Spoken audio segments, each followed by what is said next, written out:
Hello friends, എല്ലാവർക്കും നമസ്കാരം. നിങ്ങൾ ഏവരും കാത്തിരിക്കുന്ന നയനുടെയും ആദർശിന്റെയും ഇന്നത്തെ വിശേഷത്തിലേക്ക് എല്ലാ കൂട്ടുകാർക്കും സ്വാഗതം. എല്ലാവർക്കും നല്ലൊരു ദിവസം ആശംസിച്ചുകൊണ്ട് തന്നെ നമുക്ക് ഇന്നത്തെ വിശേഷത്തിലേക്ക് കിടക്കാം. അതിനു മുമ്പായിട്ട് ആരെങ്കിലും നമ്മുടെ ഈ ചാനൽ ആദ്യമായിട്ട് കാണുന്നുണ്ടെങ്കിൽ ഇതുവരെ സബ്സ്ക്രൈബ് ഒന്ന് ചെയ്ത് വെച്ചിട്ടുണ്ടെങ്കിൽ തീർച്ചയായിട്ടും ഒന്ന് സബ്സ്ക്രൈബ് ചെയ്ത് വെച്ചോളൂ കേട്ടോ. അതോടൊപ്പം മാക്സിമം എല്ലാവരും നമ്മുടെ വീഡിയോ ഇഷ്ടപ്പെടുന്നുണ്ടെങ്കിൽ ഒരു ലൈക്കും കൂടി അടിച്ചിട്ട് നമ്മുടെ വീഡിയോ കാണാൻ വേണ്ടി ശ്രമിക്കണേ. അപ്പൊ നേരെ വിശേഷത്തിലേക്ക് കടന്നാലോ. അപ്പൊ ഇന്നത്തെ കഥയുടെ പ്രധാന ഹൈലൈറ്റ് എന്ന് പറയുന്നത് നമ്മുടെ ആദർശ് അനന്തപുരി തറവാട് വിട്ടിറങ്ങാൻ പോവുകയാണ്. അപ്പൊ ആദർശിന് സത്യങ്ങളൊക്കെ തെളിയിക്കണം കേട്ടോ. ആദർശ് നിരപരാധിയാണ്, പക്ഷെ ആദർശിന് വലിയൊരു അബദ്ധം പറ്റിയിരിക്കുകയാണ്. അപ്പൊ ആ സത്യങ്ങളൊക്കെ തെളിയിക്കാൻ ഇനി ഏക ഒരു മാർഗ്ഗമേ ഉള്ളൂ, ആ വീട് വിട്ട് ഇറങ്ങി പോവുക. അത് കഴിഞ്ഞ് സത്യങ്ങളൊക്കെ അന്വേഷിച്ച് കണ്ടുപിടിച്ചിട്ട് തിരിച്ചു വരിക. അപ്പൊ അതാണ് ഇന്നത്തെ പ്രധാന ഹൈലൈറ്റ്. അപ്പൊ ഞാൻ വിശേഷത്തിലേക്ക് കടക്കുകയാണ്. അപ്പൊ തുടങ്ങുമ്പോൾ തന്നെ കാണിക്കുന്ന അനാമികനെയാണ്. അപ്പൊ അനാമിക വേണുവിനോട് പറയുകയാണ്, നമുക്ക് കിട്ടിയ അവസരമാണല്ലോ അച്ഛാ ഇത്, അത് നമ്മൾ മാക്സിമം പ്രയോഗിക്കണം എന്ന് പറഞ്ഞപ്പോൾ മോളെ അത് നമ്മൾ മാക്സിമം പ്രയോഗിക്കുക തന്നെ വേണം. മാത്രമല്ല ഇനിയിപ്പം അവിടുത്തെ MD ആകാനുള്ള ചാൻസ് കൂടുതലും അനിക്കാണുള്ളത്. അതുകൊണ്ട് തന്നെ നമുക്ക് ഇനിയിപ്പം നഷ്ടപരിഹാര തുക കൂടുതൽ ചോദിക്കാൻ പറ്റും. ഈ നഷ്ടപരിഹാരം കിട്ടുന്നത് ഓപ്പോസിറ്റ് നിൽക്കുന്ന ആളുടെ ആ ഒരു സാമ്പത്തികം അനുസരിച്ചൊക്കെ ഇരിക്കുമല്ലോ. അപ്പം നമുക്ക് നന്നായിട്ട് തന്നെ നമുക്ക് ഊറ്റാനുള്ള ഒരു സാഹചര്യം ഒത്തു വന്നിരിക്കുന്നത്.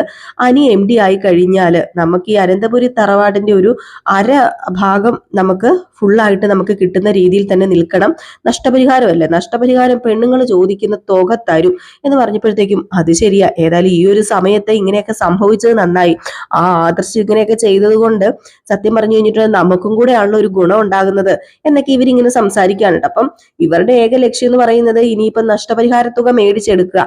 എങ്ങനെയെങ്കിലും നഷ്ടപരിഹാര തുക മേടിച്ചെടുത്തിട്ട് ഇവർക്ക് അടിച്ചു പൊളിച്ചങ്ങ് ജീവിക്കണം എന്നാണ് നമ്മുടെ അനാമിക വിചാരിച്ചിരിക്കുന്നത്. അപ്പൊ ആ ഒരു ഭാഗമാണ് തുടങ്ങുമ്പോൾ കാണിക്കുന്നത്. പിന്നെ കാണിക്കുന്ന സീൻ എന്ന് പറഞ്ഞിട്ടുണ്ടെങ്കിൽ നമ്മുടെ ദേവയാനി വരികയാണ്. അപ്പം നമ്മുടെ അഭിയുടെ പെങ്ങൾ അവിടെ ഇരിപ്പുണ്ട്. അഭിയുടെ പെങ്ങളാണല്ലോ ഇതിനെല്ലാത്തിനും ഉത്തരവാദി. അപ്പൊ പുള്ളിക്കാരി അവിടെ ഇരിപ്പുണ്ട്. അപ്പം പുള്ളിക്കാരി ഇങ്ങനെ ഇരുന്ന് ഫോണിലൊക്കെ തോണ്ടിക്കൊണ്ടിരിക്കുമ്പോഴത്തേക്കും നമ്മുടെ ദേവയാനി വരികയാണ്. അപ്പം ദേവയാനി വന്നു. ദേവയാനി വന്നിട്ട് നമ്മുടെ അഭിയുടെ പെങ്ങളോട് പറയുന്നുണ്ട്, നിന്റെ അമ്മേനെയും നിന്റെ ആങ്ങളേനെയും ഒന്ന് സൂക്ഷിക്കണം, അവരോടൊന്ന് മര്യാദയ്ക്ക് നിൽക്കാൻ പറയണം. അവരുടെ വായിലിരിപ്പല്ല, അവരുടെ കയ്യിലിരിപ്പും വായിൽ വരുന്ന വർത്താനവും ഒക്കെ അത്രയ്ക്ക് ശരിയല്ല. പ്രത്യേകിച്ച് നവ്യാനെ സത്യം പറഞ്ഞ് ഇങ്ങനെയാക്കി തീർത്തത് നിന്റെ ആങ്ങളെയും അമ്മയും കൂടെ തന്നെയാണ്. അപ്പം അവരെ ഒന്ന് നിയന്ത്രിക്കുക എന്നത് വലിയൊരു കാര്യം തന്നെയാണ് എന്നിങ്ങനെ പറയുകയാണ്. അപ്പോഴത്തേക്കും അത് മാത്രമല്ല, അവരൊക്കെ തകർന്നു പോകുന്ന ഒരു വലിയ രഹസ്യം മൂടി വെച്ചുകൊണ്ടാണ് ഇപ്പം ഇവിടെ നിൽക്കുന്നത്. അപ്പം അതൊക്കെ അറിഞ്ഞു കഴിഞ്ഞിട്ടുണ്ടെങ്കിൽ, അതൊക്കെ വെളിയിൽ അറിഞ്ഞു കഴിഞ്ഞാൽ, അല്ലെങ്കിൽ നവ്യയുടെ ചെവിയിൽ എത്തിക്കഴിഞ്ഞാൽ ഉണ്ടാകാൻ പോകുന്നത് വലിയൊരു നഷ്ടം തന്നെ ആയിരിക്കും. അത് അഭിക്കും അതുപോലെ ജലജയ്ക്കും തന്നെ ആയിരിക്കും എന്ന് പറഞ്ഞപ്പോഴത്തേക്കും മനസ്സിൽ ഇങ്ങനെ നമ്മുടെ അഭിയുടെ പെങ്ങള് വിചാരിക്കുകയാണ്, ഓ ഇതൊക്കെ ഞാൻ അറിഞ്ഞിട്ട് തന്നെയാണല്ലോ ഇവിടെ വന്നിരിക്കുന്നത്, എന്ത് സത്യം ഇനി ഞാൻ അറിയാത്തുള്ളത്, ഞാനും എന്റെ അച്ഛനും അനന്തപുരി തറവാട്ടിനെ അരച്ചു കലക്കി കുടിച്ചിട്ടാണ് ഇവിടെ വന്നതെന്ന് അത് മനസ്സിൽ വിചാരിക്കുകയാണ് കേട്ടോ. അപ്പോഴത്തേക്കും നമ്മുടെ ദേവയാനി പറയുന്നുണ്ട്, മോളെ നിന്നോടെങ്കിലും ഇനി ആ സത്യം തുറന്നു പറഞ്ഞില്ലെങ്കിൽ ശരിയാവില്ല, അതുകൊണ്ട് ആ സത്യം ഞാൻ നിന്നോട് തുറന്നു പറയാൻ പോവാന്ന് പറഞ്ഞപ്പോ എന്താ അപ്പച്ചി ഉദ്ദേശിക്കുന്നത്, എനിക്ക് മനസ്സിലാവുന്നില്ല, അപ്പച്ചി എന്താ പറയുന്നത് എന്ന് ചോദിച്ചപ്പോ അത് പിന്നെ വേറൊന്നുമല്ല, നിന്റെ ആങ്ങളെ കുറിച്ച് തന്നെയാണ്. നിന്റെ ആങ്ങളയ്ക്ക് ദേ അനന്തപത്മനാഭൻ മാത്രമല്ല മകനായിട്ടുള്ളത്, ഒരാളും കൂടെ ഉണ്ട്. ഇവിടെ നിൽക്കുന്ന ചന്തുമോളില്ലേ, ചന്തുമോള് നിന്റെ ആങ്ങളയുടെ മകളാണെന്ന്. ഇത് കേട്ടതും വലിയ ഞെട്ടുന്ന ആ ഒരു ഭാവത്തോടു കൂടി ഇങ്ങനെ നിൽക്കുക ആര്, നമ്മുടെ അഭിയുടെ പെങ്ങള് ഭയങ്കരമായിട്ട് ഞെട്ടലോടുകൂടി. അത് മാത്രമല്ല മനസ്സിൽ കരുതുകയാണ്, ഇതൊക്കെ ഞാൻ നേരത്തെ അറിഞ്ഞതാണല്ലോ, എന്നാലും ഒന്ന് ഞെട്ടി അങ്ങ് അഭിനയിച്ച് കാണിച്ചേക്കാം, ഞെട്ടി അഭിനയിച്ച് കാണിക്കുന്നത് കൊണ്ട് കുഴപ്പമൊന്നുമില്ലല്ലോ എന്നും പറഞ്ഞിട്ട്, ആണോ അല്ല എന്താ അപ്പച്ചി പറയുന്നത്, എനിക്കൊന്നും മനസ്സിലാവുന്നില്ല. അപ്പച്ചി എന്നല്ല അമ്മായി എന്നാട്ടോ, അമ്മായി പറയുന്നത് എനിക്കൊന്നും മനസ്സിലാവുന്നില്ല. ഞാൻ പറയുന്നത് സത്യമാണ് മോളെ, ഞാൻ പറയുന്ന ഒരു യാഥാർത്ഥ്യമാണ്. എല്ലാവരും മൂടി വെച്ചിരിക്കുന്നത് അവന്റെ ജീവിതം തകരരുത് എന്ന് ഓർത്തിട്ട്. അറിയാമോ, നവ്യ ഇത് അറിഞ്ഞു കഴിഞ്ഞാൽ സഹിക്കുന്നു തോന്നുന്നുണ്ടോ, പക്ഷെ ഇതെല്ലാം സഹിച്ചും ക്ഷമിച്ചും നിൽക്കുന്ന ഒരാളുണ്ട്, അത് നയനയാ. നയനമോള് ഇതെല്ലാം സഹിച്ചും ക്ഷമിച്ചു നിൽക്കുകയാണ്. നയനമോള് ആ കുട്ടി ഏറ്റെടുത്തിരിക്കുക, ആദർശ് ആ കുട്ടിയുടെ അച്ഛനായിട്ടിരിക്കുക. ഇതൊക്കെ സഹിക്കുക ക്ഷമിക്കാനും നയനമോൾക്കല്ലാതെ വേറെ ആർക്കെങ്കിലും പറ്റുമോ? അയ്യോ എനിക്കിത് കേട്ടിട്ട് വല്ലാത്തൊരു ചങ്കിനൊരു പിടപെടപ്പ് തോന്നുകയാണല്ലോ അമ്മായി. എങ്കിലും നയനേച്ചിക്കല്ലാതെ ഇതൊന്നും വേറെ ആർക്കും സഹിക്കാൻ പറ്റില്ല, നയനേച്ചി അല്ലാതെ വേറെ ആരും ഇതൊന്നും ചെയ്യില്ല. അതാ പറഞ്ഞത്, അത്രയ്ക്ക് നല്ല മനസ്സാ നയനയുടെ, ആദർശിന്റെയും അതുപോലെ തന്നെയാ. പക്ഷെ അവനൊരു അബദ്ധം പറ്റിപ്പോയി, അതൊന്നും സാരമില്ല. ഇവിടുത്തെ റൂൾസ് അനുസരിച്ച് തന്നെ കാര്യങ്ങളൊക്കെ മുന്നോട്ടേക്ക് പോട്ടെ. പക്ഷെ നിന്റെ അമ്മയും നിന്റെ ആങ്ങളെയും നിന്റെ ആങ്ങളുടെ ഭാര്യയും ഇതെല്ലാം അറിഞ്ഞു കഴിഞ്ഞാല് ഒരു ബോംബായിരിക്കും പൊട്ടാൻ പോകുന്നത്. നിന്റെ നിന്റെ പ്രത്യേകിച്ച് നിന്റെ ആങ്ങളയുടെ ഭാര്യ അറിഞ്ഞു കഴിഞ്ഞാല്, നവ്യ അറിഞ്ഞു കഴിഞ്ഞാല് അവൾ ഒരിക്കലും ക്ഷമിക്കാനും പൊറുക്കാനും പോകുന്നില്ല. അവള് ക്ഷമിക്കാത്തയും പൊറുക്കാത്തയും കാലം അത്രയും ഒരിക്കലും ഞങ്ങളും ആരും അവനോട് ക്ഷമിക്കാനും പോകുന്നില്ല. അതുകൊണ്ട് നീ അവരെ പറഞ്ഞ് മനസ്സിലാക്കിപ്പിക്കണം, അവരോട് പറയണം വെറുതെ ഇങ്ങനെ ചൊറിയാൻ വരരുത് എന്ന്. അതുകൊണ്ടാണ് ഞാൻ പറഞ്ഞത്, ഇതൊക്കെ പുറത്തു പോകാതെ ഭദ്രമായി സൂക്ഷിക്കണമെങ്കിൽ അവരുടെയും കൂടെ സഹായം നമുക്ക് ആവശ്യമല്ലേ. അവരിങ്ങനെ വെറുതെ കയറി ചൊറിയാൻ നിന്ന് കഴിഞ്ഞിട്ടുണ്ടെങ്കിലേ സഹികെട്ട് ലാസ്റ്റ് പറയേണ്ടി വരുമല്ല. അങ്ങനെ പറഞ്ഞു കഴിഞ്ഞാൽ ജീവിതം നഷ്ടമാകുന്നത് അഭിയുടെ ആയിരിക്കും. അതുകൊണ്ട് നീ ഒരു കാര്യം ചെയ്യണം, നീ ഈ വിവരം പോയി അവരോട് പറയണം എന്ന്. ഏതായാലും ഇത് നേരെ നമ്മുടെ അഭിയോട് പറയാൻ ചെല്ലുകയാണ് കേട്ടോ ഈ പറയുന്നത് നമ്മുടെ അഭിയുടെ പെങ്ങള്. അങ്ങനെ അഭിയുടെ അടുത്ത് എന്നിട്ട് പറയുന്നുണ്ട്, അല്ല ഏട്ടാ, എനിക്കൊരു കാര്യം ഏട്ടനോട് പറയാനുണ്ടായിരുന്നു. എന്താടി നിനക്ക് പറയാനുള്ളത്? അത് വേറൊന്നുമല്ല, ദേ ഞാനൊരു കാര്യം പറഞ്ഞേക്കാം. രണ്ടുപേരും കൂടെ ഈ കളി കളിക്കുന്നത് എങ്ങോട്ടേക്കാ ഞാൻ പറഞ്ഞിട്ടുണ്ട്. വെറുതെ ഇവിടെ കിടന്ന് എല്ലാവരെയും വെറുപ്പിക്കരുത് എന്ന്. എന്തിനാ ഈ വെറുപ്പിക്കുന്നത്? ഞാനൊരു കാര്യം പറയട്ടെ, ഏട്ടന്റെ കയ്യിലൊരു പത്രയ്ക്ക് നല്ലതാണോ? ആദർശ് ഏട്ടനെ കുറ്റം പറയുന്നുണ്ടല്ലോ, ഏത് നേരവും നാഴേക്ക് 40 വട്ടവും ആദർശ് ഏട്ടനെ കുറ്റം പറയുന്നതല്ലാതെ ആദർശ് ഏട്ടന്റെ നന്മ നിങ്ങൾ കണ്ടിട്ടുണ്ടോ? ഓ, നീ ഇപ്പം എന്റെ മെക്കിട്ട് കയറുക, ആദർശിന്റെ നന്മ വിളിച്ചിട്ട് പറഞ്ഞ് ആദർശ പുരാണം കളിക്കുക. ദേ ഞാനൊരു കാര്യം പറഞ്ഞേക്കാം, നീ എന്നോട് കൂടുതൽ മെക്കിട്ട് കയറാനൊന്നും വരണ്ട. നീ നല്ല പെങ്കൊച്ചാണെങ്കിൽ നീ അങ്ങനെ അങ്ങ് നിന്നാ മതി. നീയേ എന്നെ തിരുത്താൻ വരരുത് എന്നിങ്ങനെ പറഞ്ഞപ്പോഴത്തേക്കും, തിരുത്താനൊന്നും ഞാൻ വരുന്നില്ല, പക്ഷേ ഇവിടെ ആരും അറിയാത്ത ഒരു വലിയ രഹസ്യം, ആരുമല്ല ദേ ഏട്ടന്റെ ഭാര്യ അറിയാത്ത വലിയൊരു രഹസ്യം ഇവിടെ വളർന്നുകൊണ്ടിരിക്കുന്നുണ്ട്. അതേട്ടൻ മറന്നു പോകരുത്. അതാണ് ചന്തുമോള്. ഇത് കേട്ടതും നമ്മുടെ അഭി പെട്ടെന്ന് ഞെട്ട് കേട്ടോ. അപ്പം നീയും അറിഞ്ഞു? ഞാനും ആ സത്യം അറിഞ്ഞിട്ട് തന്നെ ഇവിടെ നിൽക്കുന്നത്.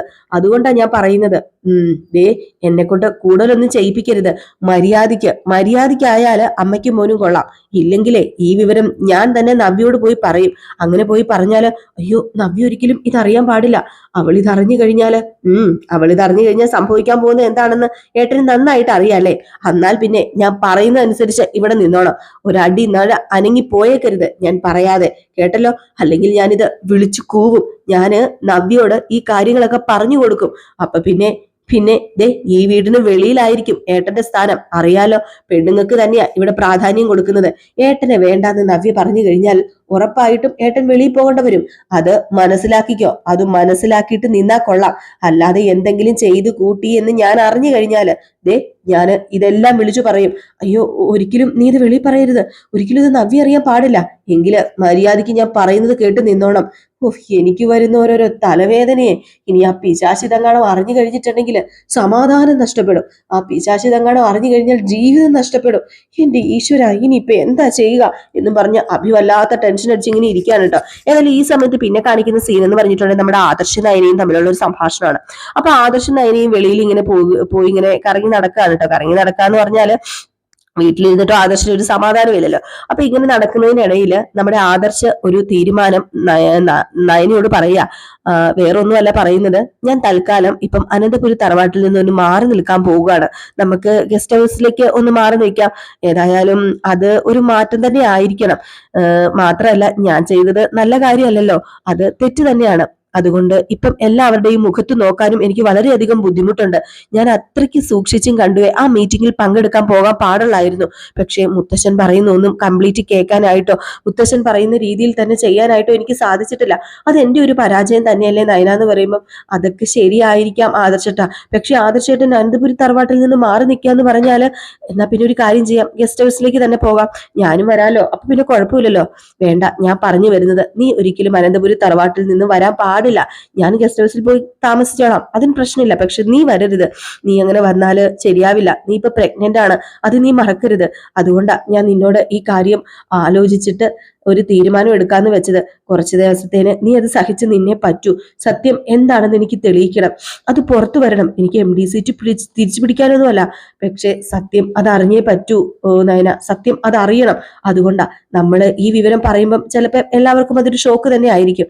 പക്ഷേ ഉണ്ടല്ലോ, എന്റെ നിരപരാധിത്വം എനിക്ക് തെളിയിച്ചേ പറ്റൂ. അതിന് ഇതല്ലാതെ വേറൊരു മാർഗവും ഇല്ലെന്ന്. ഇത് കേട്ട ഉടനെ നമ്മുടെ നയനയ്ക്ക് ഭയങ്കര വിഷമായിട്ടോ. നയനയ്ക്ക് ഇതൊന്നും അംഗീകരിക്കാൻ പറ്റുന്ന കാര്യമല്ല. ആദർശനെ പിരിഞ്ഞിരിക്കാനും പറ്റില്ല. പക്ഷേ സാഹചര്യം ഇങ്ങനെ ആയി പോയല്ലോ. ഏതായാലും ഇതേ സമയം പിന്നെ കാണിക്കുന്നത് അനന്തപുരി തറവാട്ടിലേക്ക് ചെല്ലുന്ന നമ്മുടെ ആദർശനെയും നയനയാണ്. അങ്ങനെ ആദർശ നയനയും അനന്തപുരി തറവാട്ടിലേക്ക് ചെല്ലുമ്പോൾ നമ്മുടെ ദേവയാനി അവിടെ ഉണ്ട്. അപ്പം ദേവയാനി ഇവരെ കണ്ടതും അവിടെ നിൽക്കുകയാണ് കേട്ടോ. അപ്പൊ ഇവര് ഒരു രാത്രിയൊക്കെയാണ് കയറി വരുന്നത്. അപ്പോഴത്തേക്കും തന്നെ നമ്മുടെ ആദർശ് പറഞ്ഞു, അതെ അമ്മ അവിടെ ഒന്ന് നിന്നേ, എനിക്കൊരു കാര്യം പറയാനുണ്ട്. എന്താ മോനെ, എന്താ നിനക്ക് പറയാനുള്ളത്? അല്ല ഇത്രയും നേരം നിങ്ങൾ എവിടെയായിരുന്നു? ഇവിടെ ഇരുന്നാല് ഒരു സമാധാനം ഇല്ലല്ലോ അമ്മേ, അതാ ഞാൻ ഇവളെയും കൂട്ടി വെളിയിൽ പോയത്. പിന്നെ എനിക്ക് പറയാനുള്ളത്, ഞാൻ തൽക്കാലം ഇവിടെ നിന്ന് മാറി നിൽക്കുക. ഇവിടുന്ന് മാറി നിൽക്കാനോ, അതും ഈ ഒരു അവസ്ഥയിൽ തന്നെ അമ്മേ ഞാൻ മാറി നിൽക്കേണ്ടത്. ഞാൻ ചെയ്തത് വലിയൊരു തെറ്റ് തന്നെയാണ്. അത് തിരുത്താനൊന്നും ഞാൻ വരുന്നില്ല. പക്ഷെ എന്റെ നിരപരാധിത്വം അതെനിക്ക് തെളിയിക്കണം. ഞാൻ ഒരു കഴിവില്ലാത്തവനായിട്ടല്ലേ ഇപ്പൊ ഇവിടെ മാറിയിരിക്കുന്നത്. അത് ആരുടെയും പുറത്ത് ഞാൻ വെക്കുന്നില്ല. അതെല്ലാം എന്റെ കഴിവില്ലായ്മ തന്നെയായിട്ടാണ് ഞാൻ കരുതുന്നത്. പക്ഷെ ഒരു കാര്യമുണ്ട്, ഇതിനെല്ലാം പിന്നില് ആരാണ്? ഇതില് ഒരു ചതി ഒളിഞ്ഞിരിപ്പുണ്ട്. അതെന്താണ് എന്നൊക്കെ എനിക്ക് കണ്ടുപിടിക്കണമെങ്കിൽ എനിക്ക് ഞാൻ വിചാരിക്കുന്നത് പോലെ കാര്യങ്ങളൊക്കെ നീക്കിയേ പറ്റൂ. അത് ഈ വീട്ടിൽ നിന്നുകൊണ്ട് ഒരിക്കലും എനിക്ക് സാധ്യമാവില്ല. അതുകൊണ്ടാണ് ഞാൻ പറഞ്ഞത്, എനിക്ക് ഒരു വഴി കണ്ടെത്തണം. ഞാനിത് തെളിയിക്കും. എനിക്കറിയണം ആരാണ് നമ്മളെ ചതിക്കാൻ വേണ്ടി, നമ്മുടെ കൂടെ നിന്ന് നമ്മളെ ചതിക്കാൻ വേണ്ടി നമ്മുടെ കൂടെ നിൽക്കുന്നതെന്ന് എനിക്ക് കണ്ടുപിടിക്കണം. അതുകൊണ്ട് എനിക്കൊന്ന് മാറി നിന്നേ പറ്റൂ. ഞാൻ കുറച്ച് ദിവസത്തേന് മാറി നിൽക്കാൻ പോവാ എന്ന് ഇങ്ങനെ ദേവയാനിയോട് പറയുമ്പോൾ ദേവയാനിക്ക് മറുത്തൊരക്ഷരം പറയാൻ പറ്റത്തില്ലാത്തൊരവസ്ഥ. ഏതായാലും ദേവയാനിയുടെ മനസ്സിൽ ഇതാരാണെന്ന് കണ്ടുപിടിക്കണമെന്ന് തന്നെയാണല്ലോ. അങ്ങനെ ദേവയാനി പറയുകയാണ്, എങ്കിൽ പിന്നെ മോന്റെ ഇഷ്ടം എന്താണെന്ന് വെച്ചാൽ ചെയ്യ് എന്ന്. ഏതായാലും ഇത് കേട്ടിട്ട് നമ്മുടെ നയനയ്ക്ക് സഹിക്കാൻ പറ്റുന്നില്ല കേട്ടോ. സഹിക്കാവുന്നതിലും അപ്പുറം തന്നെയാണ്. ആദർശമായിട്ട് ഒരുമിച്ച് ജീവിക്കാൻ ആഗ്രഹിച്ച നമ്മുടെ നയന, അതും ആദർശ് പുറത്തു പോയപ്പോഴത്തേക്കും തന്നെ നയന ഒന്ന് ആദർശ് വന്നാൽ മതി എന്നായിരുന്നു. അതായത് ഈ ഒരു സമയത്ത് പ്രഗ്നന്റ് ആയിട്ടിരിക്കുന്ന സമയത്ത് ഭർത്താവ് കൂടെ ഉണ്ടെന്ന് ഏതൊരു പെണ്ണും ആഗ്രഹിച്ചു പോകുന്ന സമയമാണ്. ഈ ഒരു സമയത്താണ് ഇങ്ങനെ സംഭവിക്കാൻ പോകുന്നത്. നമ്മുടെ ആദർശ് ഏതായാലും ഗസ്റ്റ് ഹൗസിലേക്ക് താമസം മാറാൻ പോവുകയാണ്. നയന ഇനിയിപ്പം ഒരുപാട് പ്രശ്നങ്ങൾ അതിജീവിക്കേണ്ടി വരും. ഏതായാലും ഉടനെ തന്നെ കള്ളൻ കപ്പലിൽ തന്നെ ഉണ്ട്, കണ്ടുപിടിച്ചല്ലേ പറ്റത്തുള്ളൂ. നമ്മുടെ ആദർശനത് കണ്ടുപിടിച്ചേ പറ്റത്തുള്ളൂ. അപ്പൊ അതിനുള്ള തത്രപ്പാടിലാണ് ഇനിയിപ്പോ ആദർശ് അങ്ങോട്ടേക്ക് കരുക്കളൊക്കെ നീക്കാൻ പോകുന്നത് കേട്ടോ. അപ്പൊ ഏകദേശം ഈ ഒരു സീനൊക്കെ കാണിച്ചിട്ടാണ് നമ്മുടെ ഇന്നത്തെ വിശേഷം അവസാനിക്കുന്നത്. അപ്പൊ നമ്മൾ ഇനി എന്നും അങ്ങോട്ടേക്ക് നമ്മുടെ പത്തരമാറ്റിന്റെ റിവ്യൂ പറയുന്നതായിരിക്കും. ഡെയിലി നമ്മൾ ഇടുന്നതായിരിക്കും കേട്ടോ. രാവിലെ ഡെയിലി നമ്മൾ ഇടുന്നതായിരിക്കും. നമ്മൾ പണ്ട് ഇട്ടുകൊണ്ടിരുന്നതാണ്. സാഹചര്യം നമ്മളെ അത് ഇടാൻ അനുവദിച്ചിരുന്നില്ല. അപ്പൊ ഇനി മുതൽ അങ്ങനെ നമ്മൾ ഡെയിലി പത്തരമാറ്റിന്റെ റിവ്യൂ പറയുന്നതായിരിക്കും കേട്ടോ. പിന്നെ നമ്മുടെ അലീനയുടെ കഥയുടെ റിവ്യൂ ഞാൻ ഇട്ടിട്ടുണ്ട് റിയൽ സ്റ്റോറിക്കകത്ത്. പിന്നെ കാറ്റത്തെ കിളിക്കൂട് നമ്മളിപ്പോ ഇടുന്നുണ്ട് കേട്ടോ. അതിന്റെ റിവ്യൂ നമ്മൾ ഇടുന്നുണ്ട്. അത് നമ്മൾ റിയൽ സ്റ്റോറി ന്യൂവിനകത്താണ് ഇടുന്നത്. ആർക്കെങ്കിലും ലിങ്ക് വേണമെങ്കിൽ ചോദിച്ചാൽ മതി, ഞാൻ കമന്റ് ബോക്സിൽ പറയാം. അല്ലെങ്കിൽ നിങ്ങൾ ഹായ് എന്നൊന്ന് അയച്ചാൽ മതി. അപ്പൊ ഞാൻ അല്ലെങ്കിൽ പിന്നെ റിയൽ സ്റ്റോറി ന്യൂ എന്ന് പറയുന്ന പുതിയ ചാനലിൽ നിന്ന് ഞാനൊരു കമന്റ് ഇട്ടേക്കാം. അപ്പം നിങ്ങൾക്കൊന്ന് കയറി കമന്റ് ബോക്സ് കയറി നോക്കുകയാണെങ്കിൽ ആ ചാനൽ നിങ്ങൾക്ക് സബ്സ്ക്രൈബ് ചെയ്ത് വെക്കാനായിട്ട് സാധിക്കുമല്ലോ അല്ലെ.